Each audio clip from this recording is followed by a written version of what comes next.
Sarah stood motionless in the hallway of Memorial Hospital, her eyes wide in disbelief at the scene before her. 10 years working in the pediatric emergency department had exposed her to all kinds of unexpected situations, but never, in her entire career, had she witnessed anything like this. A giant female lion was standing less than 10 meters away from her, its golden fur shining under the hospital's fluorescent lights. But what shocked Sarah wasn't the presence of a wild animal in a medical facility. It was what it was holding in its mouth, a newborn baby wrapped in a light pink blanket. Time seemed to freeze. Sarah could hear her heart pounding in her chest, each beat echoing in her ears like a drum. The familiar smell of hospital antiseptic mixed with the wild smell of the beast, creating a strange mixture that filled her nose. Her senses seemed to become more acute than ever in this tense moment. "Calm down," she told herself, trying to control her rapid breathing. "I have to calm down." Her hands trembled, but her eyes never left the baby. It was still moving, a good sign. The lion held the baby carefully in its mouth, as if it were its own. Thousands of questions appeared in Sarah's mind. How could a lion appear here? Why is it carrying a baby? And most importantly, how to save the child without endangering anyone? The lion took slow steps towards Sarah. The sound of its claws tapping lightly on the hospital floor, the sound echoed in the suffocating silence. Sarah could clearly see its amber eyes. There was no ferocity, just a deep sadness and something like pleading. Cold sweat ran down Sarah's spine as the beast moved closer. Every instinct in her screamed to run, but her feet seemed rooted to the floor. She couldn't abandon the baby. Not now. "Okay," Sarah whispered, her voice shaking but trying to stay calm. "I'm here to help." She slowly raised her hands, showing that she had no intention of causing harm. The lion stopped just a few feet away from Sarah.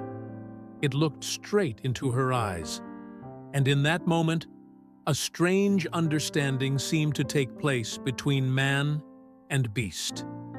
Sarah could feel the pain and despair radiating from the animal. Then, in an incredibly slow and deliberate movement, the lion bent down and gently placed the baby in front of Sarah. The baby began to cry, a weak sound breaking the tense atmosphere. Sarah didn't dare breathe loudly as she slowly knelt down. The lion took a step back, allowing her to approach the child. With very careful movements, Sarah lifted the baby. The baby looked only a few days old, had pink skin, but was cold, and needed immediate medical attention. As Sarah held the baby in her arms, she looked up and saw tears rolling down the lion's face. It was such a surreal scene that Sarah thought she was dreaming. But the warmth of the baby in her arms reminded her that this was reality. The lion let out a sound like a groan of pain, then turned and ran away, leaving Sarah standing there with the baby in her arms and 1,000 unanswered questions. The sound of its claws echoed farther and farther across the hallway floor until all that remained was the baby's small cries and Sarah's pounding heart. Tears began to roll down her cheeks. Not out of fear, but out of a feeling of being overwhelmed by what had just happened. Sarah witnessed a miracle, an act of love and trust that transcended all natural boundaries. "Shh, it's okay," she whispered to the crying baby, caressing its little face. "I will take care of you." Sarah knew that her life would never be the same after tonight. The story of the lion and the baby will echo in her mind for years to come. But for now, the most important thing is to ensure the child's safety.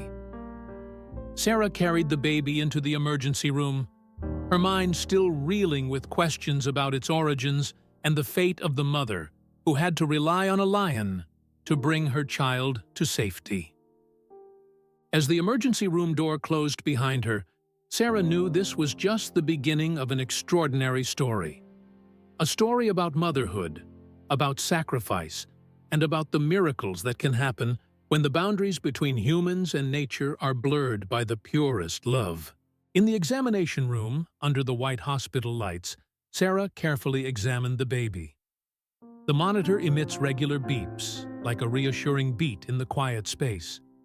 The smell of antiseptic alcohol mixed with the gentle smell of milk from the baby, creating a familiar smell mixture that Sarah has been attached to for many years working here.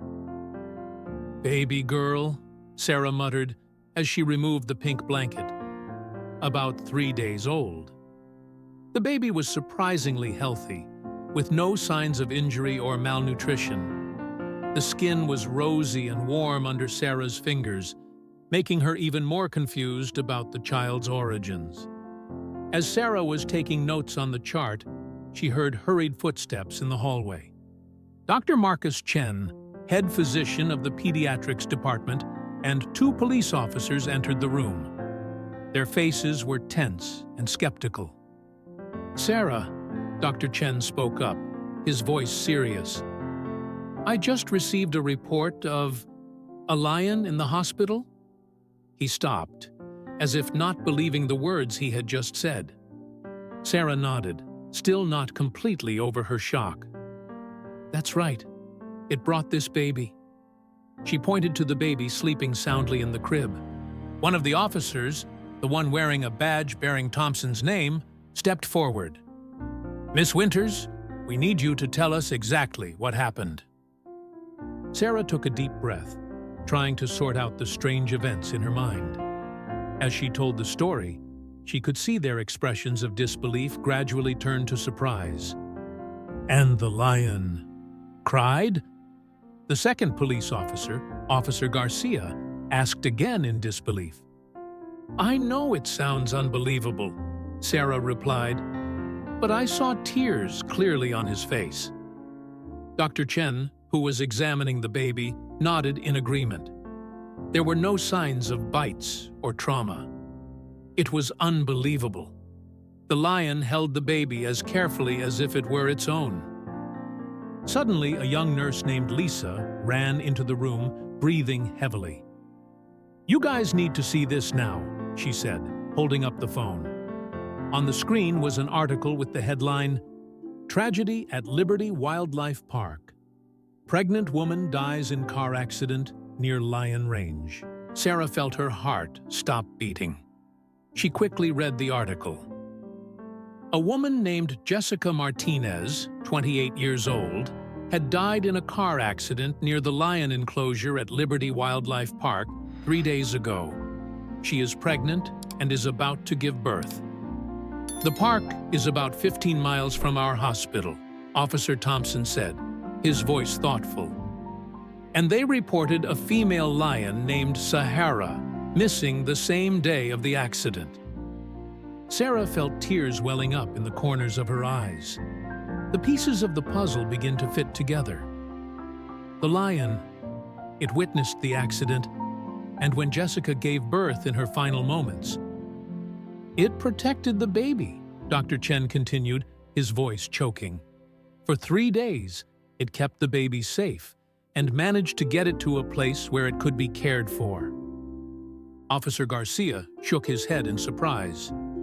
"In 20 years as a police officer, I have never heard of anything like this."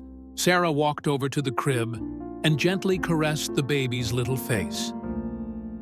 "A miracle," she whispered. "A miracle of motherhood." The following days passed in a series of inquiries and interviews. The story of the lion and the baby quickly spread, attracting national media attention.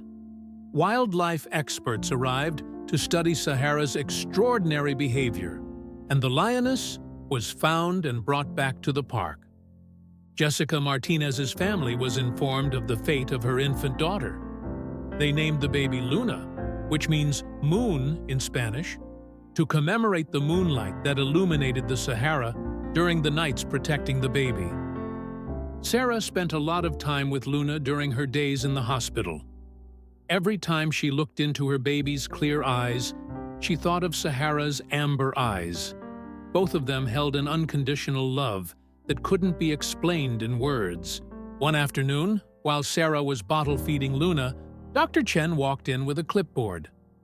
"Sarah," he said, his voice gentle, "we need to talk about Luna's future." Sarah nodded, trying to swallow the lump in her throat. She knew Luna would soon be reunited with Jessica's family. But over the past few days, an invisible bond has formed between her and her baby. A bond tightened by the magical moment they shared. "You know," Sarah said, never taking her eyes off Luna's sleeping face, "I thought I had seen it all in this profession. But this story, it changed the way I saw love, instinct, and the boundaries we thought were impossible. Overcome." Dr. Chen smiled understandingly. "Sometimes," he said, "the greatest miracles come from the places we least expect." 2 weeks after that event, Sarah stood in front of the nursery window, looking at Luna sleeping soundly in her crib. The afternoon sunlight falls obliquely through the glass door, creating warm streaks of light on the baby's angelic face. In the distance, the sound of ambulance sirens and the hustle and bustle of the hospital can be heard. But in this small corner, time seems to slow down. "I'm going to miss you so much," Sarah whispered, placing her hand on the cold glass. "Tomorrow, the Martinez family will come to take Luna home." It was the right thing, Sarah knew, but her heart still ached at the thought of parting. "I think you should apply," a voice suddenly said from behind. Sarah turned around and saw Lisa, her young colleague, standing there with a file in her hand. "What to apply for?" Sarah asked, even though she already guessed the answer. "Please adopt Luna," Lisa said frankly. "I saw the way you looked at her. And after everything that's happened, maybe this isn't a coincidence." Sarah shook her head, trying to suppress her rising emotions. "Luna has her family. Her grandparents and aunts and uncles are waiting." "People who could become substitute guardians," Lisa interrupted. "But none of them have the special bond you have with Luna. No one understands her story like you do." Sarah remained silent, letting Lisa's words sink in. She tried not to think about this possibility, not daring to allow herself to hope. But during the long nights of staying up to care for Luna, when they were alone in the quiet room, Sarah felt an invisible bond tighten. "I don't know," Sarah said finally, her voice shaking. "I don't want to separate Luna from her biological relatives." "Then don't separate," another voice said. Sarah turned and saw Dr. Chen entering, followed by an older woman in a black dress, Mrs. Elena Martinez, Luna's grandmother. Sarah felt her heart beat faster. "Mrs. Martinez, Mrs. Elena raised her hand, stopping Sarah. "I've heard a lot about you, Sarah Winters. About how you faced the lion to save my niece. About the nights you stayed awake at her cradle. About your love for her." Tears began to roll down Sarah's cheeks. "I'm sorry. I didn't mean to." "There's nothing to apologize for," Elena smiled warmly. "Actually, I came here to talk to you about that. About being part of our family." Sarah blinked in surprise. "I do not understand." "In our culture," Elena explained, "family is not limited to blood. It is defined by love, sacrifice, and destiny. And you, Sarah, are destined to become Luna's mother." "But?"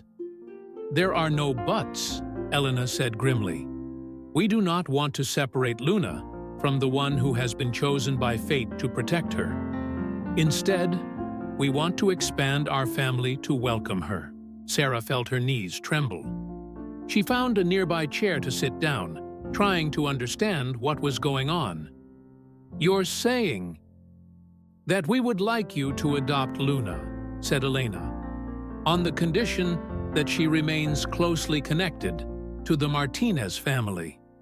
Luna will have 2 loving families, something that Jessica, my daughter, will definitely be very happy." Dr. Chen walked over to Sarah, placing his hand on her shoulder. "Sometimes," he said softly, "miracles don't stop for a moment. They continue to grow, creating new bonds, new families." Sarah looked through the glass door at Luna again. The baby was awake, his big eyes looking straight at her, as if sensing Sarah's presence. In that moment, Sarah understood that this was not just about what she wanted, but about what fate had in store. Sarah spoke, her voice choked with emotion. "I will do my best to be worthy of your trust." Mrs. Elena smiled, tears sparkling in the corners of her eyes. "You've proven it, daughter, from the moment you faced the lion to save Luna." 1 year later, Liberty Wilderness Park is filled with the sunshine of a spring morning. The fresh air carries the gentle scent of blooming wildflowers. Sarah carried Luna in her arms and walked step by step on the path leading to the lion area. The baby is now 1 year old, with chubby cheeks and a bright smile inherited from his late mother. "We're about to meet a very special friend, honey," Sarah whispered into Luna's ear. The baby giggled, waving her tiny hands in the air. Mrs. Elena walked beside them, holding a bouquet of fresh flowers. Today is the first anniversary of Jessica's death, and they've decided to mark the day in a special way, by visiting Sahara, the lion that saved Luna's life. When they approached the lion's enclosure, a park employee named Mike was waiting. He is the one who has been taking care of Sahara for the past year and has watched the amazing changes in the animal's behavior. "The Sahara has sensed your presence," Mike said, pointing towards the lioness standing near the fence, her amber eyes never leaving the approaching group. "It can recognize Luna's scent." Sarah felt her heart beat faster as they got closer. Even though a year has passed, the memories of that fateful night are still vivid in her mind. The sound of Sahara's gentle footsteps on the hospital floor, her sad eyes, and her tears as she handed Luna to her. Sahara approached the fence, moving with majesty and grace. As it approached, Luna suddenly stopped laughing and stared at the lion. A moment of magical silence passed as the baby's eyes met the beast's. "You recognize her, right?" Sarah whispered, feeling a shiver run down her spine. "That's your guardian angel." As if in response, Sahara let out a soft sound, almost like the moaning Sarah had heard that night. Luna reached out towards the lion, her mouth emitting happy sounds. Mrs. Elena walked up and placed the bouquet of flowers in front of the fence. "Thank you," she said to Sahara, her voice shaking with emotion. "Thank you for saving my baby grandchild. Thank you for giving Jessica one last chance to become a mother." Mike wiped his tears and pulled out a photo from his pocket. "I want to show you something," he said, handing the photo to Sarah. "Taken 2 months ago." Sarah looked at the photo and felt her breath catch. In the photo, Sahara is lying in her cage, cuddling a newborn lion cub. It has a child?" Mike nodded. "That's right. After years of not being able to reproduce, Sahara finally had a child of her own. Experts say this is extremely rare at her age, like a miracle." Sarah looked from the photo to Sahara, then looked at Luna in her arms. The circle of life, of motherly love, seems to have closed perfectly. In that moment, she understood that their story was not just about survival, but also about healing and rebirth. "You know," Sarah told Luna, Sometimes the greatest miracles come from the places we least expect. And sometimes love can transcend all boundaries, even those between people. And nature. Luna grinned, waving to Sahara. The lion responded with a slight nod, as if understanding the meaning of this moment. As they left the park that afternoon, Sarah knew that their lives had been shaped by a series of magical and inexplicable events. But perhaps, she thought, not everything needed to be explained. Sometimes, just believing in love and miracles is enough. Luna will grow up with 2 loving families, one by blood and one by destiny. And every year, they will return here to remember Jessica and to remind Luna of her special guardian angel, a lion with a mother's heart. As dusk fell over Liberty Wildlife Park, the roar of the Sahara echoed in the air, not the roar of a wild animal, but a mother's farewell to her doomed child, brought to it one fateful night. And Sarah knows in her heart that love, no matter what form it takes, is always the most powerful thing in this world.